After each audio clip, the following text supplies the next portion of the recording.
Obviously, strategy is one thing, but actually implementing it is another thing entirely.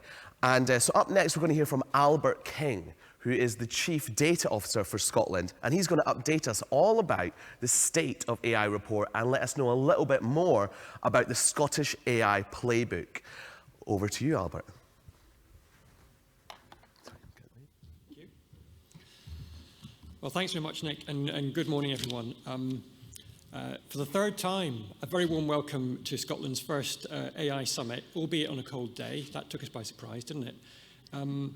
It's fantastic to be here, a little over 1 year after we launched Scotland's AI strategy. And the event today is a testament to just how much progress has been made in delivering our ambition to make Scotland a leader in the adoption and development of trustworthy, ethical and inclusive AI, not only because that's the right thing to do in our public services and society, but because we also know that it's an essential thing to do if AI is to unlock the benefits that we know it can bring in every sector of our public services to help us thrive, healthy and safe into the future. There are two things in particular I just wanted to talk to you about today. The first of these is our annual State of AI report, and this is a report on our progress in achieving the goals that we set when we launched the strategy. Our approach to achieving the ambition set out in Scotland's AI strategy was all about, as Kate Forbes said, catalysing collective action and strengthening the ecosystem that we have here in Scotland through our AI Alliance. And I think this comes through really clearly in the report. So a key achievement has naturally been the establishment of the Alliance, with the Alliance established thriving and building collaboration and collective action across a range of activities. The report sets out the progress that's been made across the 10 programmes that we've established, programmes that span investing in the digital and data fundamentals that are critical enablers of AI, through to unlocking progress in applications that can help improve the lives of people here in Scotland and indeed around the world.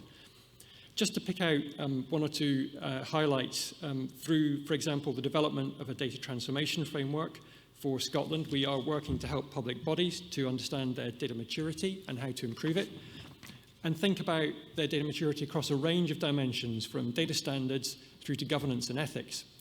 It really takes a very action-oriented approach to helping organisations to develop that maturity, and that will help to enable those organisations to put in place the data foundations that are required to improve service delivery, to adopt data-driven technologies such as AI, and indeed to be more transparent and innovative. Another good example is the work we're doing around best practice in AI for the public sector. So in that space, we're working to give citizens of Scotland greater trust and agency over how AI and algorithms are used. And as the Cabinet Secretary mentioned, we launched a CivTech challenge on this topic with a specific focus on work we're doing to continue developing the tools and processes required to enable this to be widely adopted.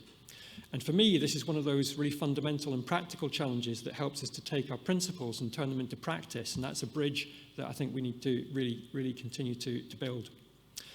We're also investing in AI through our AI for Good programme. Building on that success in the climate change challenge, our next initiative will focus on AI and disability, with a particular focus on the use of AI for inclusive access to public services. And it will be launched officially in May as a CivTech challenge again, seeking to really capitalise on that innovative thinking that the CivTech approach helps us to bring to solving problems.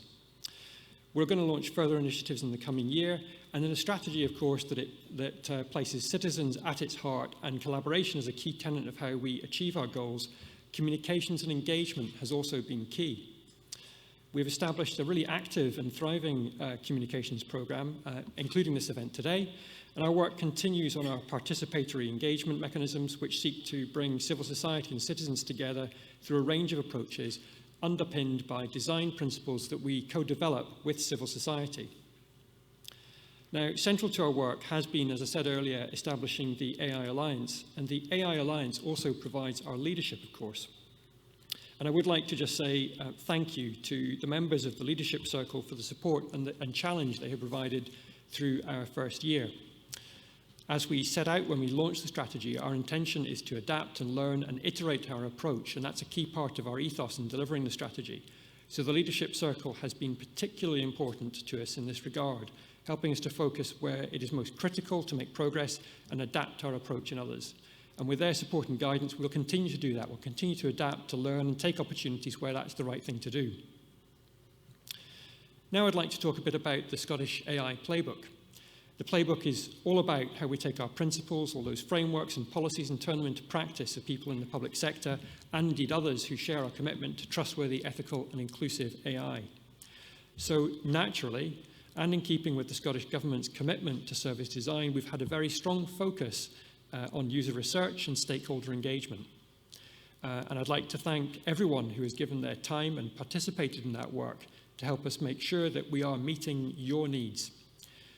Alongside that, we've been investing in developing some of the tools and approaches where we know there are gaps, and I mentioned the work on the CivTech Challenge earlier on trust and agency as a great example of that. So our work this year has been balancing delivery with careful research, planning and design, and we heard very clearly from our users that we should avoid adding to that sometimes bewildering array of resources that sits out there. However, it was also very clear that our users would welcome help in navigating that landscape, advice on which resources will add value, and align with our principles and our strategic intent. So we'll make sure that our approach reflects this, that it acts to draw together the best resources and makes good use of the excellent work others have done and are doing, ultimately harnessing the thriving ecosystem that we have here in Scotland.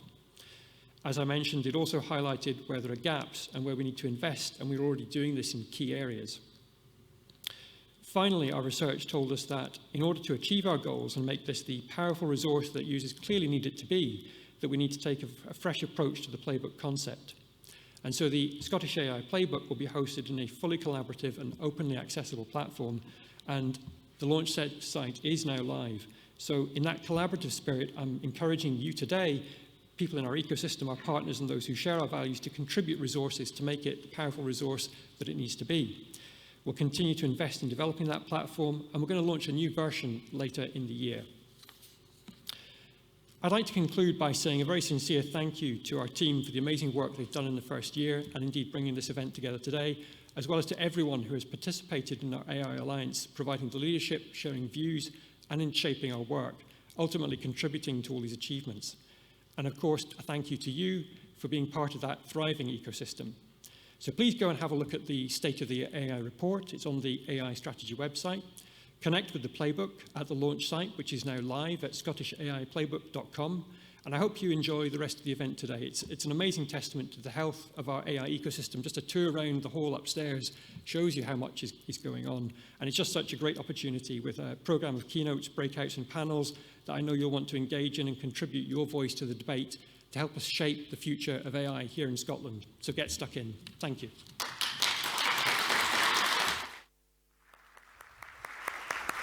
Thank you so much, Albert, for that.